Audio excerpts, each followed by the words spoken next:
This is the Weekend Jazz Update Jashanti Silva. On this week's episode, it's about John McLaughlin, his biography and best hits. Born in Doncaster, England in 1942, McLaughlin grew up surrounded by music. His mother played violin and young John was drawn early to both the blues and the classical tradition. By the swinging 60s, he was a top sessions player in London, laying down the grooves for artists like George Fame and Graham Bond. But his restless imagination was reaching beyond pop. In 1969, everything changed. McLaughlin crossed the Atlantic to join Miles Davis for In a Silent Way and Bitches Brew. Soon after, he formed the Mahavishnu Orchestra, a supercharged storm of rock, jazz and Eastern spirituality. Records like The Inner Mounting Flame and Birds of Fire redefined what instrumental music could sound like: cosmic, virtuosic and deeply human. But McLaughlin wasn't done yet. He dove into Indian classical music, forming Shakti with tabla legend Zakir Hussain, creating a dialogue between East and West unlike anything heard before.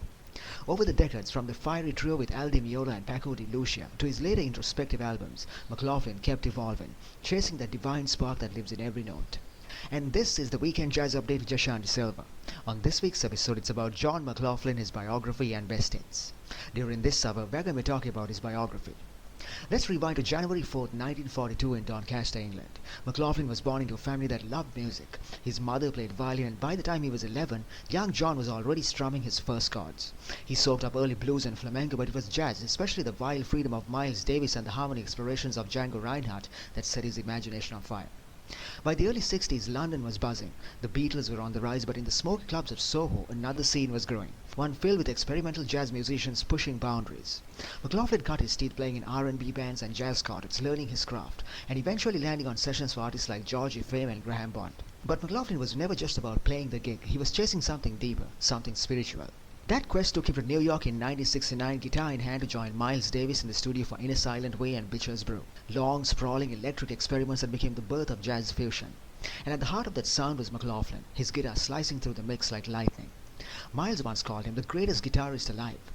By 1971, McLaughlin formed the Mahavishnu Orchestra. Their debut album, The Inner Mounting Flame, was pure volcanic energy. Odd time signatures, Eastern scales, spiritual overtones, and McLaughlin's guitar sounding like a starship at takeoff. Critics didn't know what to call it: rock, jazz, space music, whatever it was revolutionary. Around this time, he met the Indian spiritual teacher Sir Chinmoy, who gave him the name Mahavishnu, meaning Great Vishnu. The music became a reflection of that inner journey, a fusion of East and West, body and soul, electricity and enlightenment. The follow-up album, Birds of Fire, took things even greater. But the pressure of fame and the intensity of the music eventually tore the first Mahavishnu lineup apart. Still, McLaughlin wasn't one to look back. Instead, he turned towards India, not as a tourist but as a student. Out of that devotion came Shakti, his acoustic ensemble with tabla legend Zakir Hussain and violinist L. Shankar. Shakti was an fusion in the Western sense. It was a conversation between musical traditions, an authentic meeting of jazz improvisation, Indian classical form. He explored rhythm cycles of 14 beats and a kind of transcendence that left even hardened jazz critics speechless. The 80s and 90s saw McLaughlin continue to evolve. He returned to electric guitars and modern technology, MIDI synthesizers, new ensembles, working with Paco de Lucia, Al Di Meola, Elvin Jones and Joey DeFrancisco. Each project was a new chapter, sometimes fiery, sometimes reflective, always searching. And that's the thing about John McLaughlin. He's never been content to just play one note, one genre or one line. His music is always in motion. So when you think of John McLaughlin, think of a person who saw music as a spiritual path, who connected the wild energy of rock, the freedom of jazz, and the discipline of Indian classical music into something that sounded like the future. And you're tuned into the Weekend Jazz Update with Jashanti Silva. On this week's episode, it's about John McLaughlin, his biography and best hits. Now it's time for some trending music news. Set your calendars for November 11, 2025 because something spectacular is landing. It's Spectaculars, the self-titled debut album from rapper, singer and spoken word powerhouse Zakir Hussain. This record is a fearless collision of hip-hop, funk, rock, R&B and cosmic jazz, blending time, gravity and expectation. Think Diggable Planets meets Del the Funky Homo Sapien inside an Afrofuturistic dreamscape. Tracks like Primordia, Overlord, Could Never and Bite explore identity and liberation, while Outer Character fuses punk and salsa into a straight-up protest fire. Each song hits with grit, groove and purpose, proving healing can sound like a revolution. Then mark December 13th when Spectaculars hits the stage at Atwood Music Hall in Madison. Expect ritual energy and joy wrapped in live sonic world building. Visit Night Owl Public Relations for more info, and remember, this isn't just an album, it's a universe of rhythm, resistance and rebirth. And that was some trending music news on the Weekend Jazz Update to Jashan Silva. We're going for a short break, we'll be right back after that. When we come back, we're going to be talking about some of John McLaughlin's best albums of all time. Stay tuned. And you're tuned into the Weekend Jazz Update to Jashan Silva. On this week's episode, it's about John McLaughlin, his biography and best hits. During this hour, we're going to be talking about some of his best albums of all time. Here's a quick recap of what's coming up. To start off with, let's rewind to 1971, The Inner Mounting Flame. The debut of the Mahavishnu Orchestra hit like a supernova. Meeting of the Spirits lit up turntables worldwide, with John's double-neck guitar and Billy Cobham's drums redefining jazz rock energy. Pure electricity, pure transcendence. Fast forward to 1976, Shakti with John McLaughlin. The amps are off, the tablas are on, and John's trading lightning bolts on Lotus pedals. This one's all acoustic. East meets West in a spiritual jam that still feels futuristic. Joy and Lotus feet, instant bliss. Then in 1978, he plugs back in for electric guitarist.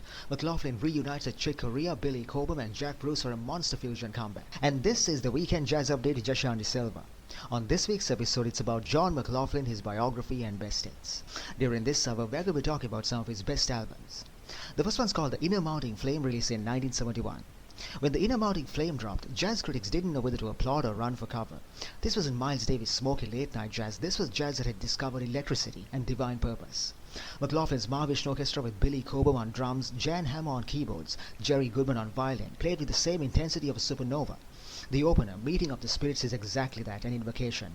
Cobham and McLaughlin duel like twin deities in a thunderstorm, pushing the limits of rhythm and reason. And then comes You Know, You Know. Suddenly the storm pauses, revealing a stillness that feels infinite. And that was McLaughlin's magic, the contrast between chaos and clarity. The sound, raw, distorted, you can almost hear the amplifier straining to contain the cosmic energy. McLaughlin's guitar tone was sharp enough to cut through glass. Fast runs, modal improvisations, and harmonic daring that prefigured everything from progressive rock to modern metal. But here's the secret. The Inner Mounting Flame isn't just about speed, it's about transcendence. The album's title says it all, The Fire Within. McLaughlin was searching for God through volume, velocity and vibration. After Mahavishnu's implosion, most musicians would have chased a safer route, more fusion, more fame, but not John McLaughlin. He packed up his electric guitars, cut his hair short and went east literally. By 1976, he was in India, sitting cross-legged with violinist L. Shankar, tabla maestro Zakir Hussain and percussionist T.H. Vinayakaran. Together, they created Shakti with John McLaughlin, an album that sounded like nothing before it. No bass, no drum kit, no distortion, just strings, tablas and spirit. The opener, Joy, is perfectly named. It's a celebration of rhythms built around a 14-beat cycle that shifts and dances like light. The track Lotus Feet became iconic, even appearing late on a Carlos Santana album. It's meditative, lyrical, almost prayer-like. Shakti with John McLaughlin isn't fusion in the typical sense. It's a genuine meeting of traditions, Indian classical and Western improvisation in perfect dialogue. By the late 70s, McLaughlin was ready to plug back in, but this time he carried with him the lessons of Shakti, discipline, listening, subtlety. And so came Electric Guitarist, his triumphant return to the plugged-in world. The album is like a reunion of all McLaughlin's musical selves. The guest list alone is jaw-dropping. Jack Bruce, Tony Williams, Stanley Clarke, Billy Cobham, Chick Corea, basically a who's who of fusion royalty.